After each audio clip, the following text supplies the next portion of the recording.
Amigos, en esta ocasión quiero invitarles a descubrir una vida maravillosa de una mujer ecuatoriana, quiteña, que tiene quizás lo que todas las mujeres soñamos alguna vez, una carrera en torno al arte, a la danza, y bueno, ha sido una persona para mí muy bendecida porque ha logrado quizás unir lo que era su aspiración de vida con su trayectoria profesional, con su carrera, y quiero darles la bienvenida a ustedes a disfrutar de este encuentro con la maestra Patricia Ulestia.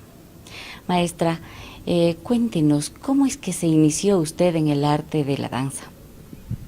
Bueno, yo vengo de una familia de músicos, arquitectos y sacerdocio. Así que ya veníamos, como se llama, etiquetados, ¿no es cierto?, para el servicio a nuestro pueblo. Creo que tengo que estar muy orgulloso que cuando pedí permiso para dedicarme a la danza, en ese entonces una profesión prohibida, ante mis tíos de un consejo familiar, pues juré que iba a ser de esta profesión una carrera digna y que el Ecuador entero estuviera muy, muy satisfecho con lo que se podría ser una mujer, ¿no? Que sirviera a su país y a la humanidad. Maestra, su formación dancística comienza en Chile y es ahí donde se titula. ¿En qué años ocurrió esto? Bueno, justamente pues ahora que hay que tener títulos, pues recién estoy muy orgulloso de haber cursado mi carrera profesional en la Universidad de Chile, y nuestra licenciatura fue sobre interpretación pues de danza, ¿no? Pues en forma inusitada, pues la anécdota es que mi maestra, que radicaba en Ecuador, Sabina Nauendorf, fue a la Universidad de Chile a entregar dos de sus alumnas, una panameña que llegó a ser primera bailarina del Ballet Nacional de Cuba, Krista Mertins, ya una adolescente muy lograda, muy completa, que ante pues los jueces de esa audición pues maravilló por tener una técnica fuera de lo común, giraba, saltaba, etcétera. Y cuando terminó, estas personas vinieron a felicitar a la maestra Sabina. Ella le dijo, ella es la bailarina, la intérprete, pero Patricia es la artista. Bueno, ¿y quién es Patricia? Pues una chiquita de 9 años. Por supuesto que tuve que hacer mi examen de admisión, y cosa rara, en una universidad, pues fui una niña al lado de gente adulta. ¿Sí? Fueron 5 años de formación, terminé con el título de la mejor alumna de esa generación, e inmediatamente pues pude cumplir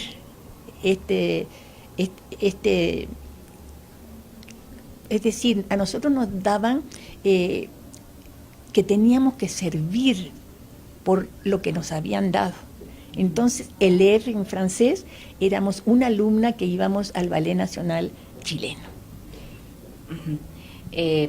Esta formación es específicamente en danza clásica, ¿verdad? No, nosotros éramos pues la vanguardia en ese momento.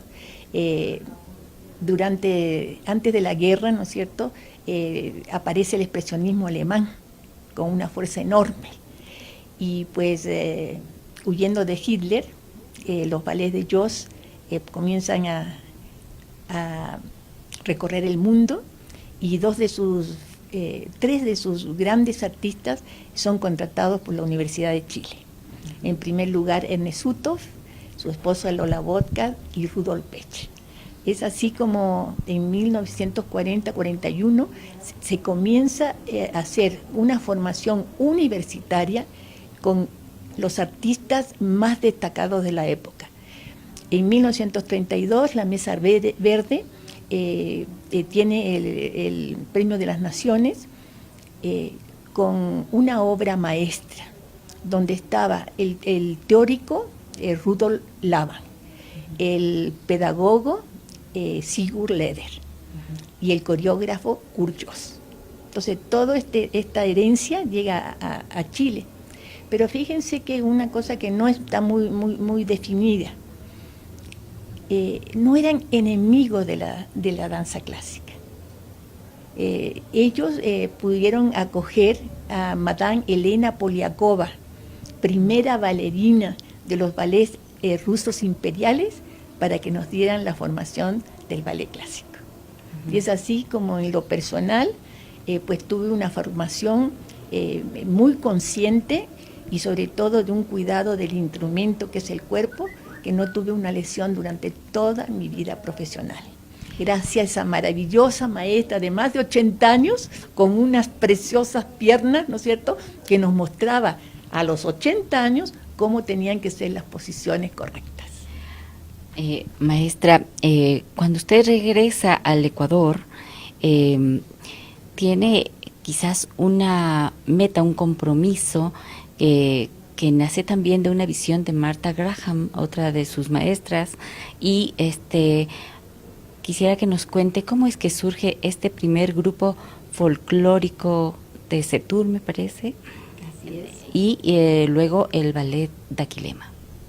Bueno, pues justamente venía con la ilusión de formar un ballet nacional ecuatoriano, después de haber sido proclamada la bailarina, la mejor bailarina de Chile, y vinimos con un trío de 2 grandes bailarines y yo para mostrar todo lo que era nuestro repertorio, tanto clásico como contemporáneo.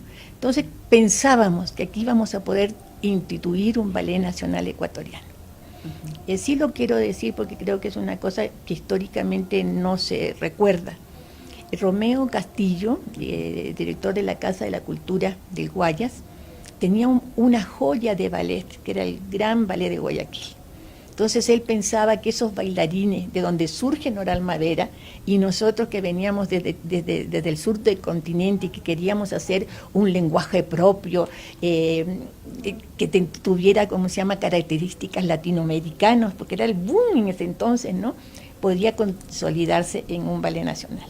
Pero yo era muy joven, entonces no se pudo hacer y me mandan a los Estados Unidos. En Estados Unidos, gracias a haber conocido a John Taras, voy al New York City Ballet, donde está Balanchine.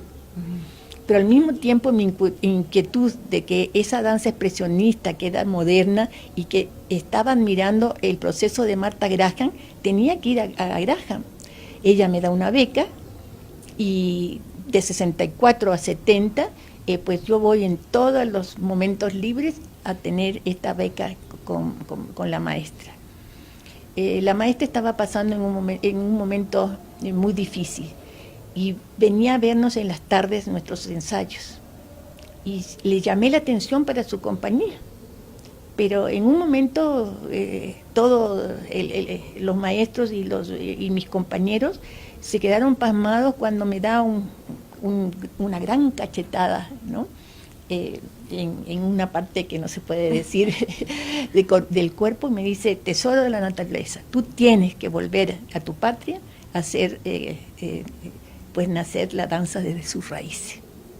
Esto lo toma la revista más importante de danza, que es el Dance Magazine, y se hace un repertorio enorme. Entonces me comprometen a que yo tengo que volver a Ecuador. Y venimos en 1964, en un momento en que surge Seturis. Había que exportar lo que era pues la cultura ecuatoriana, y fue un momento en que esa bailarina de danza contemporánea y clásica se pone la indumentaria de Otavalo. Gran escándalo, ¿sí? Y comienza la primera creación, la Madre India, el danzante, puesto que yo con mi padre desde los 5 años había visto los hechos folclóricos a través de todo el Ecuador, y esas cosas mágicas, extraordinarias de patrimonio, pues lo tenía en mi naturaleza. Yo contaba ayer con los historiadores quiteños cómo tuve que enfrentar a grandes personalidades que aportaron al folclore de Ecuador. Carvalho Neto, que venía decía, ¿cómo se le ocurre, inclusive ofender lo que es un hecho folclórico?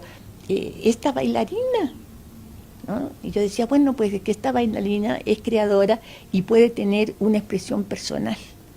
Entonces ahí sí, tengo que reclamar de que la prensa nacional siempre me puso folclórico, ¿no? Uh-huh. Y desgraciadamente, pues el CETURIS sí hizo un grupo folclórico ecuatoriano, pero lo que nosotros hacíamos era una interpretación personal de nuestro patrimonio, sentimiento de lo que es el Ecuador. Uh-huh. Entonces así surge el grupo folclórico ecuatoriano, que comienzan a enviarnos a Miami, donde arrasamos con premios, nos mandan a Uruguay, tenemos un premio Cotal, que por cierto, esta niña es hija de uno de nuestros grandes músicos, Walter Bustos, que en él reconozco a esos maravillosos compositores e intérpretes de la música que tanta relevancia dio a nuestro quehacer dancístico.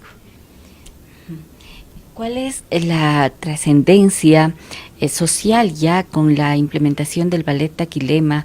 ¿Qué es lo que dicen ellos con su danza y cómo aporta este ballet al desarrollo de esa época en torno a la cultura de la ciudad y del país? Bueno, yo creo que este equipo de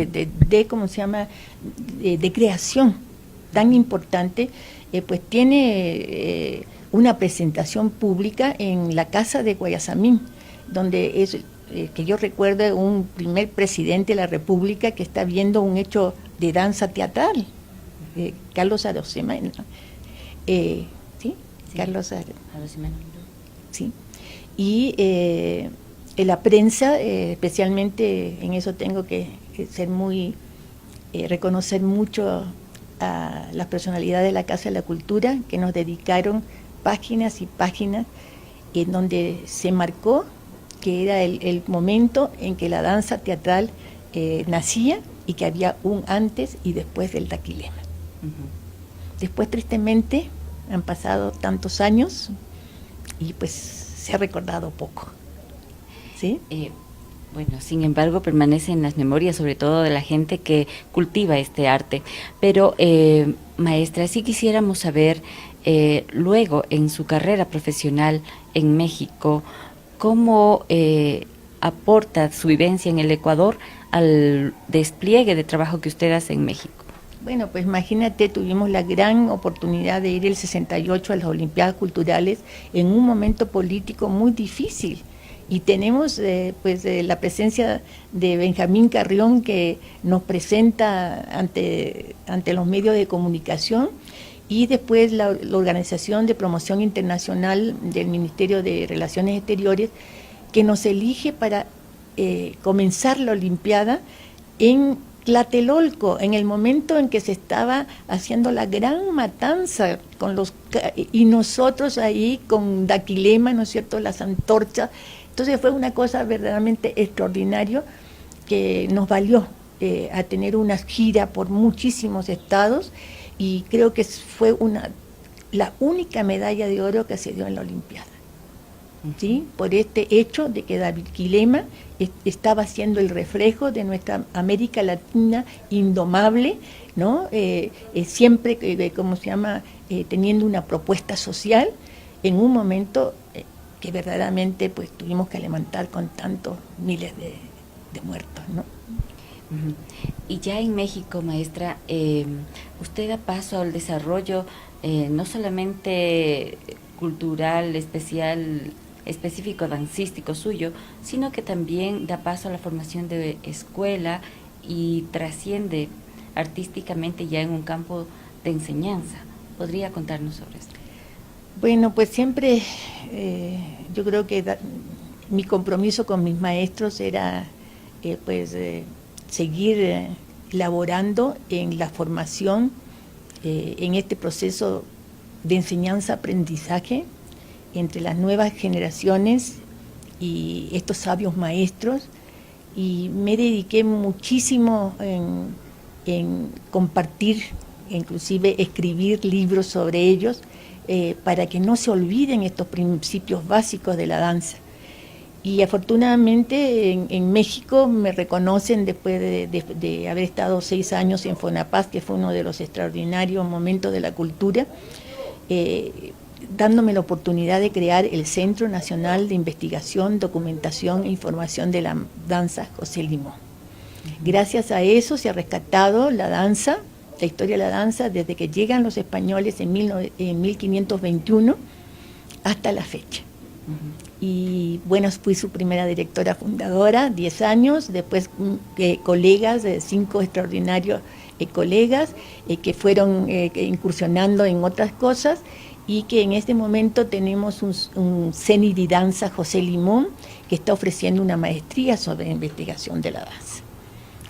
Nosotros consideramos que nuestro centro es uno de los 3 más importantes centros del mundo, ¿no?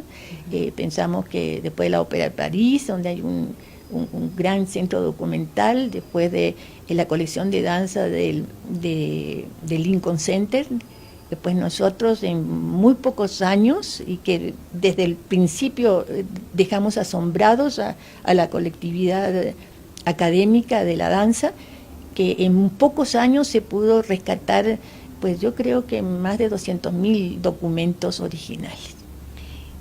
¿Sería posible desarrollar un trabajo así en el Ecuador? Bueno, es lo que siempre he tratado, o sea que desde 1983, cada viaje que he hecho, le consta a mis colegas, y ellos lo saben, he venido con maletas llenas de libros, los he invitado a que hagamos congresos, foros mundiales, en donde siempre no solamente la danza se ejecute y se interprete, sino que también se lee, se estudia, se piense la danza, ¿no?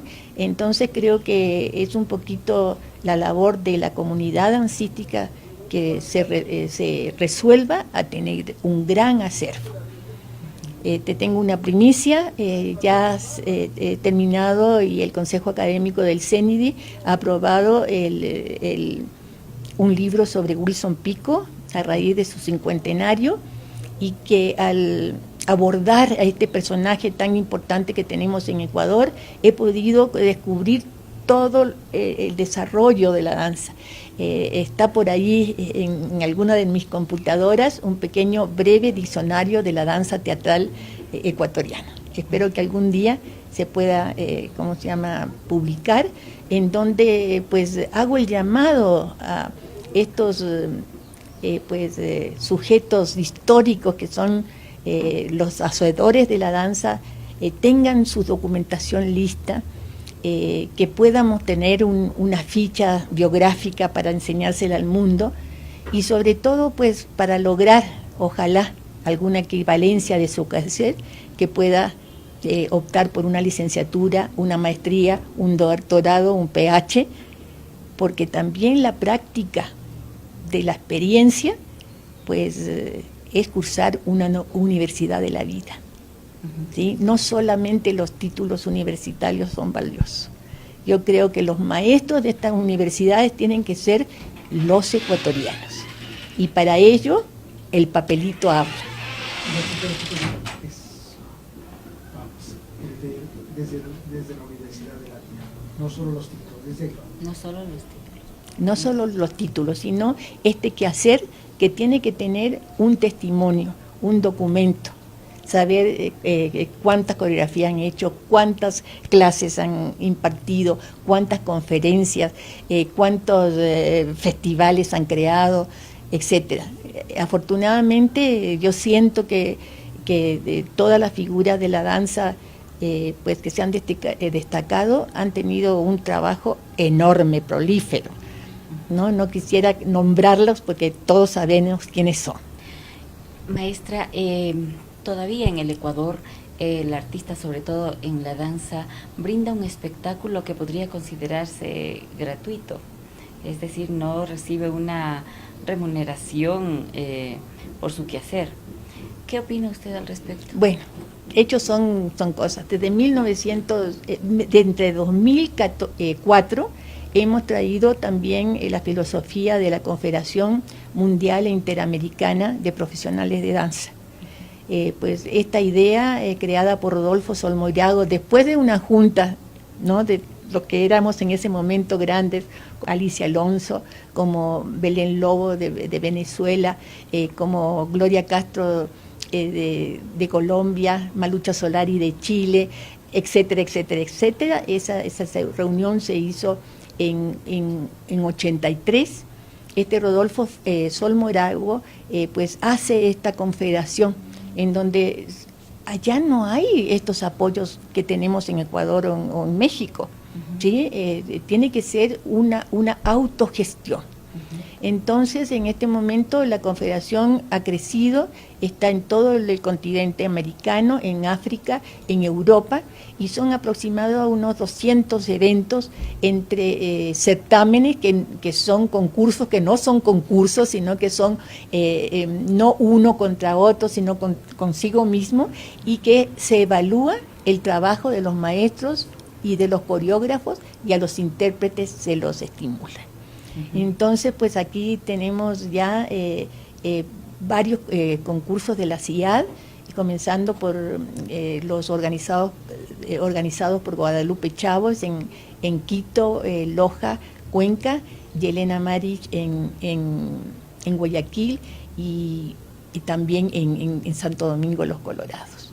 Esto nos ha dado, la posibilidad de que crezcamos todo con esto que nos mostraban en los concursos, pero sobre todo se ha probado que al participar con una inscripción que permite hacer las medallas, los diplomas, los servicios de invitar gente, los jurados, etcétera, pues se puede sobrevivir.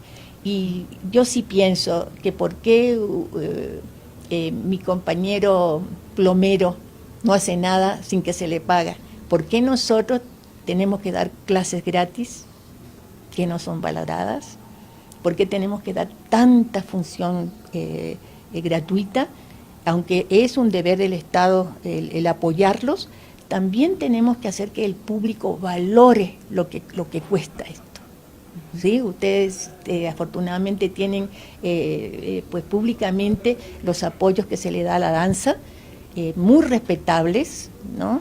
Yo creo que Ecuador da un apoyo a la danza muy considerable, comenzando justamente por la Casa de la Cultura, que ha sido nuestra casa que nos ha acobijado a todos, pero que tiene que en un momento encontrar la forma de autofinanciar, porque el dinero no alcanza para todo lo que necesitamos.